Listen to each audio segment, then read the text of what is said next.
मित्रांनो, तुमच्या किचनमध्ये चिमणीचा नक्की काय उपयोग आहे हे 4 मुद्द्यांनी समजून घेऊ. यातला पहिला उपयोग येतो remove smoke and Oder.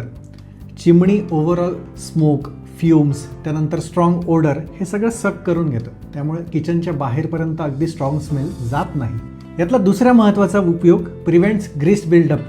Cooking करताना बऱ्याचदा ग्रीस पार्टिकल्स तुमच्या वॉलवर, तुमच्या किचन प्लॅटफॉर्मवर किंवा ओव्हरहेड स्टोरेजेसवर बिल्ड होतात आणि मग ओव्हर द पिरियड त्यावर डस्ट बसली की ते खूप काळे आणि घाण व्हायला लागतात. सो ओव्हरऑल हे जे पार्टिकल आहे हे चिमणी सक करून घेते आणि तुमचा ओव्हरऑल एरिया क्लीन ठेवते. यातला तिसरा महत्त्वाचा उपयोग म्हणजे हीट रिडक्शन. जी काही हीट ओव्हरऑल कुकिंगमध्ये जनरेट होते आहे, चिमणीमुळे ती वेंट आउट होऊ शकते. त्यामुळे तुमचा जो किचन आहे तो व्यवस्थित कम्फर्टेबल एरिया होऊन जातो काम करण्यासाठी. यातला चौथा आणि महत्त्वाचा उपयोग, chimney improves air quality. Overall gas pollutants, heat, त्यानंतर डस्ट पार्टिकल्स, ऑइल पार्टिकल्स हे सगळं चिमणी सक करून घेते. त्यामुळे ओव्हरऑल एअर क्वालिटी नक्कीच इम्प्रूव्ह होते. तर मित्रांनो, चिमणीचा एक पार्ट 2 व्हिडिओ पण मी घेऊन येणार आहे, तर तो तुम्ही नक्की बघा आणि अशा युजफुल टिप्ससाठी तुम्ही एलिगन्सी इंटिरियर डिझाईनला फॉलो करा.